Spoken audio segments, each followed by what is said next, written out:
Welcome you all. Today let us learn about single phase semiconverter and single phase full converter. In single phase semiconverter, otherwise known as half controlled converter. Okay, it's not half wave, it is half controlled converter. Half controlled converter. Okay, now let us see the circuit. As you can observe here, it is a bridge configuration. Since it is a half controlled converter, in the bridge only two devices are controllable, two devices are uncontrolled one. So two devices which are under control are the thyristors T1 and T2. The uncontrolled semiconductor devices are the power diodes, that is D1 and D2. The load here is assumed to be inductive. Since it is an inductive load, we have a diode which is a freewheeling diode connected across the load. Okay. Now let us see how the circuit is going to work. So during positive half cycle, the thyristor T1 and diode D2 will be forward biased. Okay. And during negative half cycle, thyristor T2 and diode D1 will be forward biased. So during positive half cycle, okay, thyristor T1 and diode D2 is going to conduct. During the negative half cycle, thyristor T2 and diode D1 is going to conduct. Now let us see at what instant the thyristor T1 and T2 are going to conduct. So as I have told you, during positive half cycle, the thyristor T1 and diode D2 will be forward biased, but the thyristor T1 will conduct only when the gate signal is applied to it. So if you look into the waveform over here, this is the AC input. Okay, AC we are going to convert into a controlled DC, half controlled DC. So if you observe, the firing of the thyristor is at alpha. That means our thyristor T1 is triggered at alpha. So until then, until the thyristor is triggered, there is no current flowing from the supply to the load. That means at this point I0 is 0. That is still 0. In the interval 0 to alpha, there is no current flowing through the load. I0 is 0. So what is V0? V0 is also equal to 0. Okay. And once the thyristor T1 is triggered at alpha, the current flows through the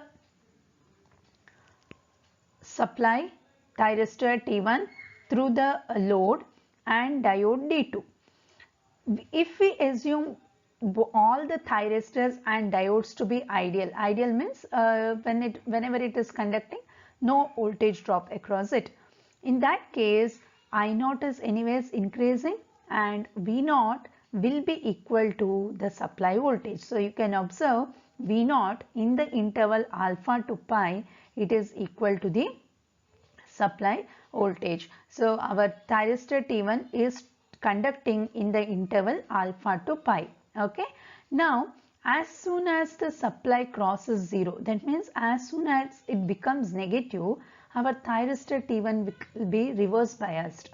That is at interval pi, at omega t equal to pi, our thyristor T1 and diode D2 will be reverse biased. At that time what will happen? Diode D1 and thyristor T2 will be forward biased. So our thyristor T2 has to be triggered at the interval pi plus alpha. Okay, at an interval pi plus alpha, the thyristor T2 gets triggered. So how will the current flow now? So the current flows from the supply through thyristor T2 through the load, diode D1 back to supply. So in this case, the current direction is same. Okay, current direction through the load is same, that is indicated in the circuit over here, and V0 is again equal to the supply voltage. So now we have the current which is flowing through the load. Now when is this freewheeling diode going to conduct? So freewheeling diode conducts when you see in the interval pi to pi plus alpha, our T1 and T2 are not, T2 is not conducting, right? During that time, what happens to the load current? The load current continues to flow through DM. That means our DM is forward bias during that time, and the current flows through this DM. It freewheels through the diode. That is why it is called as the freewheeling diode. Is that clear? So now the current which is flowing through the load is in the same direction. So now we have our V0 equal to supply voltage Vs. So why it is in the positive? Because V0 is equal to, here it is negative, right? So if it is negative, if we apply KVL, you can get V0 equal to minus Vs. So minus of this negative voltage is equal to positive. So that is how we are going to get the output voltage. Now these are the thyristor currents. Okay, so this is the thyristor 1 current. Okay, it conducts during the interval alpha to pi. Thyristor 2 conducts during the interval pi plus alpha to 2 pi. This is diode D1 which conducts in the interval pi plus alpha to 2 pi. Again this is diode D2 which conducts in the interval alpha to pi. And this is the supply current. Okay, once it's positive, next the current direction is negative, and this is the load current flowing in the same direction. Okay, and this is the freewheeling diode current. So it conducts in the interval 0 to alpha as well as pi to pi plus alpha. That is, whenever our thyristor T1, T2, D1, D2 are not conducting or not carrying the load currents, during that time the diode DM is going to conduct. Next we will see what is our average output voltage. So okay, this before that, this type of converter is mainly used in the applications ranging with the power up to 15 kilowatt, and since our V0 and I0 both are positive, it's a single quadrant operating device. So wherever one quadrant operation is required, we go for this single phase semi-converter.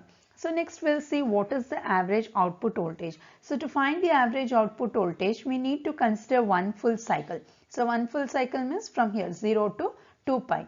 If you observe, from 0 to 2 pi, in the interval alpha to pi and pi plus alpha to 2 pi, our V0 is same, right? So 0 to 2 pi, I can split into 4 intervals: 0 to alpha, alpha to pi, pi to pi plus alpha, pi plus alpha to 2 pi. So 0 to alpha and pi to pi plus alpha, V0 is equal to 0. Whereas alpha to pi and pi plus alpha to 2 pi, V0 is positive. So even though I consider the interval 0 to 2 pi, I can take the interval alpha to pi and pi plus alpha to 2 pi same. Okay, so my average output voltage, I can write it as, so to find the average output voltage,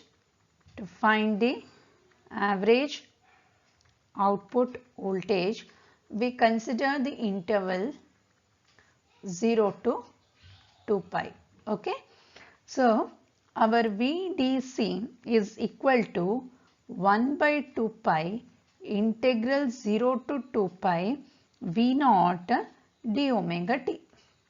Now since my interval 0 to pi and pi to 2 pi output voltages are same, I'll consider it as 2 by 2 pi integral 0 to pi V0 d omega t. Okay, both are same. Now from 0 to pi, if I consider 0 to alpha, my output voltage is 0, and alpha to pi, output voltage is equal to supply voltage. So this I will rewrite it as 2 by 2 pi integral alpha to pi V naught d omega t, or this I can even write it as 2 by 2 pi integral alpha to pi. V naught in the interval alpha to 2 pi is same as the supply voltage. So it is Vm sine omega t d of omega t. So I rewrite this here. It is average output voltage VDC is 2 by 2 pi integral alpha to pi Vm sine omega t d omega t. So if I take Vm out, Vm is constant, so it is 2 Vm by 2 pi, I can cancel 2, alpha to pi sine omega t d omega t. So I integrate it, I cancel these 2, so it becomes this integral of sine omega t is minus cos omega t, and interval is from alpha to pi, the limits is from alpha to pi. So this I can rewrite it as Vm by pi minus cos pi minus of minus cos alpha. So what is this going to become? Cos pi is minus 1, okay, minus of minus 1 becomes plus 1, it becomes 1 plus cos alpha. So it is Vm by pi into 1 plus cos alpha. So this is my average DC output voltage for a single phase semi converter. Now, when will this average output voltage be maximum? So this average output voltage will be maximum when alpha is equal to 0. We substitute alpha equal to 0 in this final expression. So what we get? VDC equal to Vm by pi into 1 plus cos 0. Cos 0 is 1. 1 plus 1 is 2. So it becomes 2 Vm by pi. So this is the maximum output voltage. So we'll write this as VDM. Okay. Maximum average output voltage VDM is 2 Vm by pi. So the normalized average output voltage, normalized average output voltage is Vn is VDC by VDM. VDC is Vm by pi into 1 plus cos alpha divided by 2 Vm by pi. So this, if we simplify, we get it as 0.5 into 1 plus cos alpha. So this is the normalized output voltage Vn. Next, we find the RMS output voltage. The RMS output voltage, Vrms is nothing but 1 by 2 pi integral 0 to 2 pi V naught square d of omega t, this whole thing within the root. Or I can write it as Vrms is 2 by 2 pi integral 0 to pi V naught square d of omega t all within the root. Or I write this as 1 by pi interval 0 to pi, 0 to alpha and alpha to pi. So 0 to alpha is output voltage is 0. So I skip one step. Alpha to pi, V naught is supply voltage, it is Vm square sine square omega t d omega t, this all within the root. So if I take Vm square outside, I can write this as Vrms is equal to Vm square by pi integral alpha to pi sine square omega t d omega t this hole within the root. Okay, or I can rewrite this as Vm square by pi. I cannot integrate sine square omega t. So I write this as 1 minus cos 2 omega t by 2 into d omega t, this within the root. Or I take 2 out. So it is Vm square by 2 pi integral alpha to pi 1 minus cos 2 omega t d omega t within the root. So now what I have to do is I have to integrate 1 minus cos 2 omega t. So Vrms is equal to Vm square by 2 pi integral of 1 with respect to omega t is omega t minus cos 2 omega t integral of cos 2 omega t is sin 2 omega t by 2 with the limits alpha to pi, this whole within the root. Okay, so Vrms is equal to I write it as Vm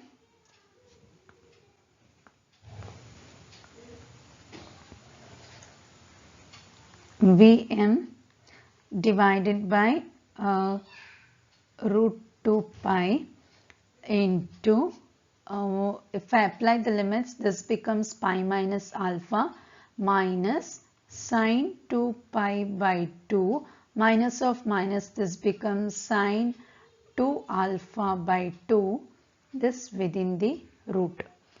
Okay, so this I can rewrite it as Vm by root 2 pi into pi minus alpha will be as it is minus sine 2 pi. Sine 2 pi is 0. So I will have sine 2 alpha by 2, this within the root. So our RMS value of the output voltage is Vm by root 2 pi into pi minus alpha plus sine 2 alpha by 2 whole within the root. So this is the RMS value of the output voltage for a single phase semi converter.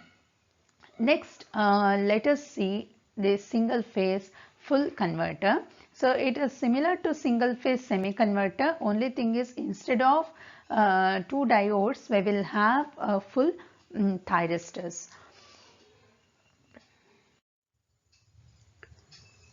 In the case of full converter, as I have already told, you can observe that this is called as fully controlled bridge converter.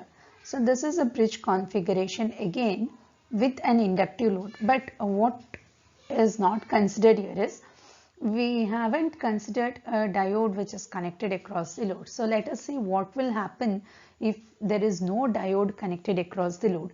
The same applies to semi-converter configuration also. So in semi-converter we have used a diode. So here we haven't used a diode.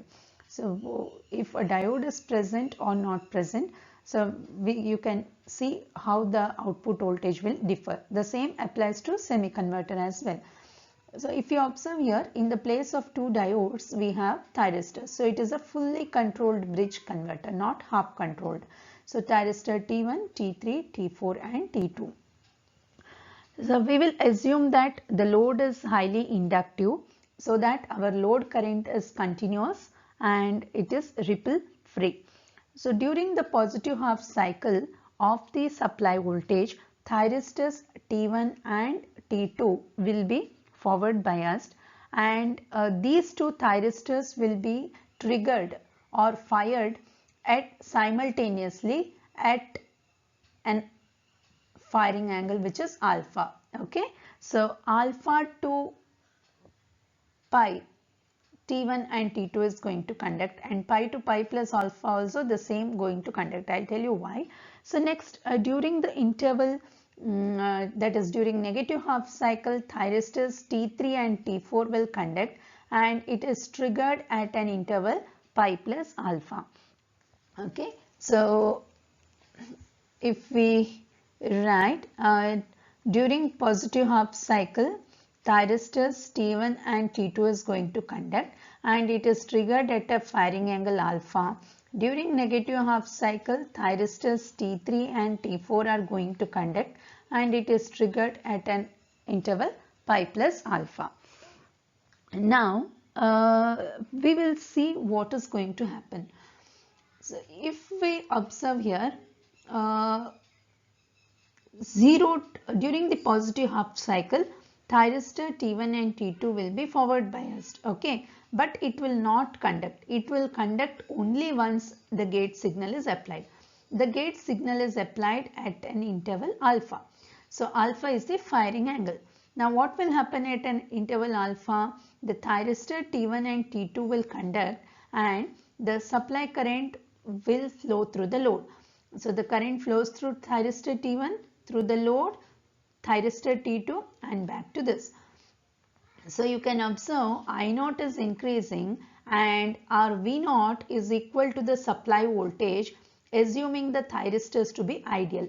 So you can see from the interval alpha to pi, our output voltage is same as that of the input voltage. Now at pi, at an interval pi, what will happen?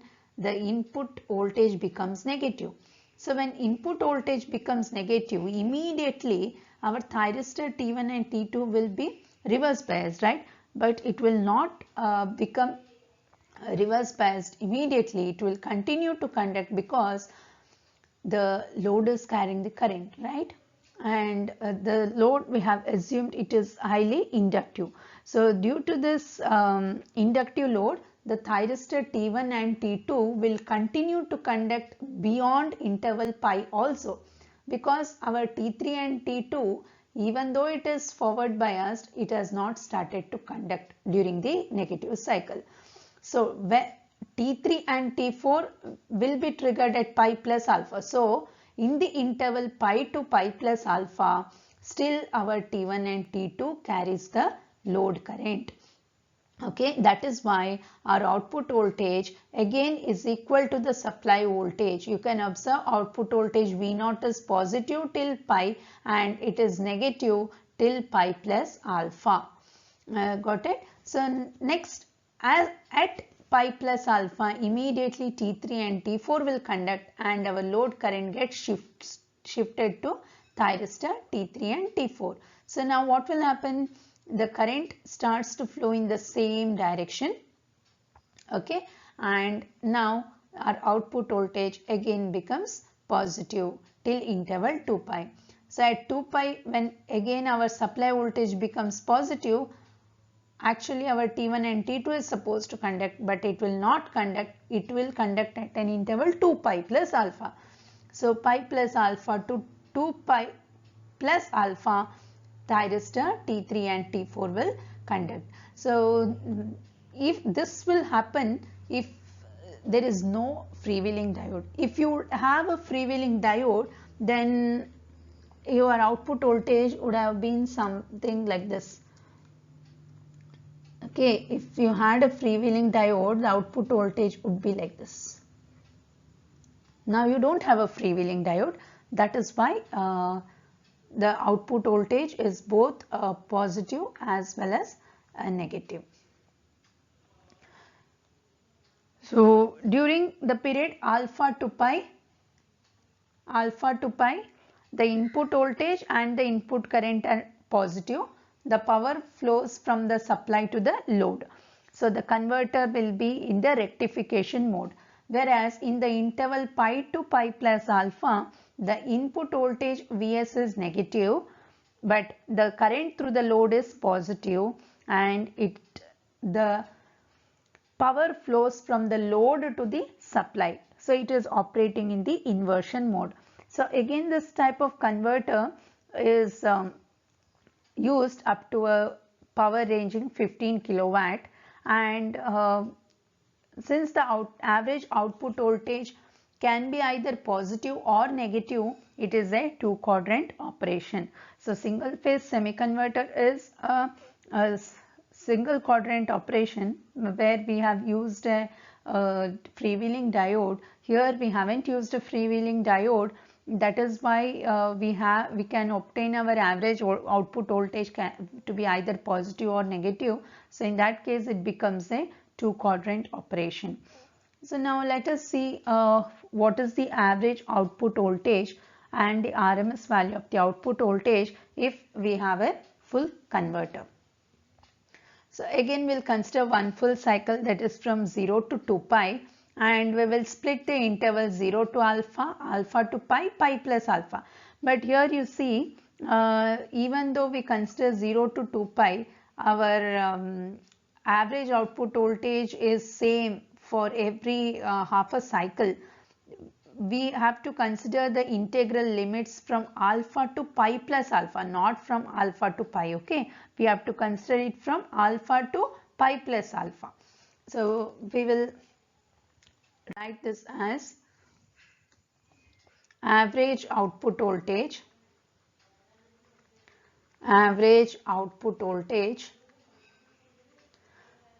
VDC is 2 by 2 pi integral alpha to pi plus alpha. There it was in semiconductors, alpha to pi. Here since we haven't used a freewheeling diode, our output voltage is negative also. We need to consider till pi plus alpha and V naught d omega t. So V naught, this is 1 by pi integral alpha to pi plus alpha Vm sine omega t d of omega t. This is VDC. So if we integrate, we get, this is Vm by pi, integral of sine omega t is minus cos omega t with the limits alpha to pi plus alpha. So if we substitute, we get VDC is equal to Vm by pi into minus cos pi plus alpha minus of minus cos alpha. So this is minus cos of pi plus alpha is minus cos alpha. So we'll write it as VDC is equal to Vm by pi minus of minus cos alpha minus of minus cos alpha. So cos alpha plus cos alpha, it becomes 2. So VDC is equal to 2 Vm by pi cos alpha. So this is our average output voltage for a full bridge converter. So if we substitute alpha equal to 0, we get the maximum average output voltage. So maximum value of the output voltage occurs when alpha equal to 0. Therefore VDM is equal to 2 Vm by pi. So we will substitute cos alpha equal to 0. So cos 0 is 1. So we get VDM equal to 2 Vm by pi. Then what is our normalized output voltage? So normalized output voltage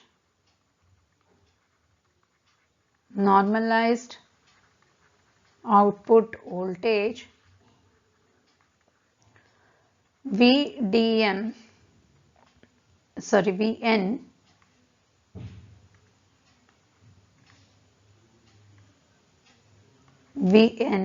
is equal to VDC by VDM. So this becomes 2 Vm by pi cos alpha divided by 2 Vm by pi. So our normalized output voltage becomes cos alpha. So this is the normalized average output voltage.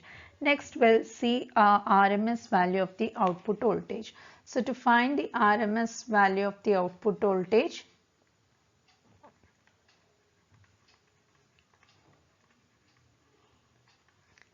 Vrms is equal to 2 by 2 pi integral alpha to pi plus alpha Vm square sine square omega t d omega t, this whole within the root.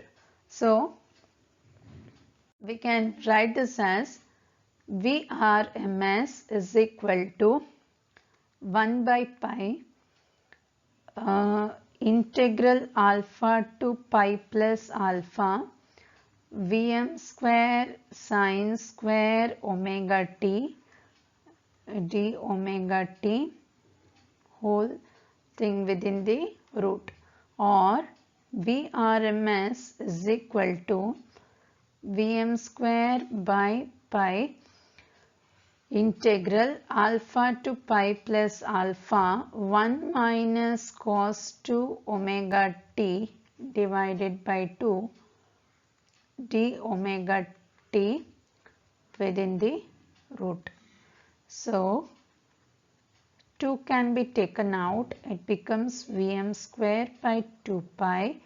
Integral of 1 is omega t with the limits alpha to pi plus alpha minus cos 2 omega t integral is sine 2 omega t by 2 with the limits alpha to pi plus alpha, this whole thing within the root. So next step. So Vrms is equal to Vm square by 2 pi, omega t is pi plus alpha minus alpha, okay, minus cos sine 2 omega t by 2. So it is sine 2 pi plus alpha by 2 minus sine 2 alpha by 2, this whole thing within the root, okay. So Vrms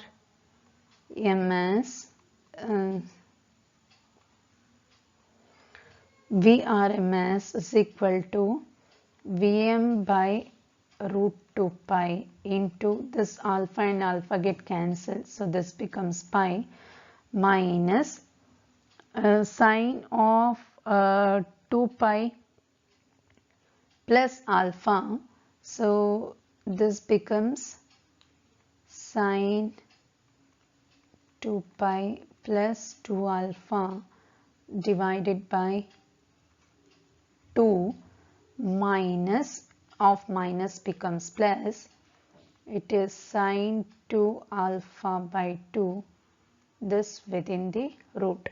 So this becomes Vrms is equal to Vm by root 2 pi, and this minus of sine 2 pi plus 2 alpha becomes sine 2 alpha by 2. So this comes out to be sine 2 alpha by 2, okay. So minus sine 2 alpha by 2 plus 2 sine 2 alpha by 2 get cancelled.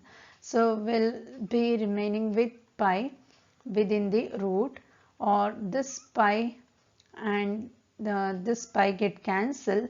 So we'll have Vrms is equal to Vm by root 2. So Vm by root 2 is nothing but equal to the supply voltage. So this is the RMS value of the output voltage for a full bridge converter. So if it is a purely a resistive load, our thyristor T1 and T2 will conduct from alpha to pi, and thyristors T3 and T4 will conduct from pi plus alpha to 2 pi. So if you have a resistive load, or if you have an inductive load with the freewheeling diode, the output voltage will be same, and the thyristors will conduct from alpha to pi during positive half cycle, and during negative half cycle it will conduct from pi plus alpha to 2 pi. Okay, and in case if it is an inductive load without freewheeling diode, then the thyristors will conduct from alpha to pi plus alpha, and pi plus alpha to next 2 pi plus alpha. So that is the difference with the freewheeling diode and without freewheeling diode.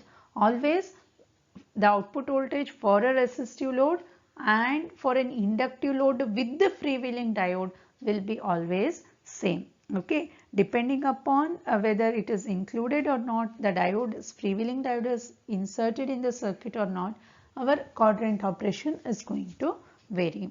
So this is about the single phase semi converter and single phase fully controlled converter using thyristors, and both of these can be used for industrial applications with a power ranging up to 15 kilowatt.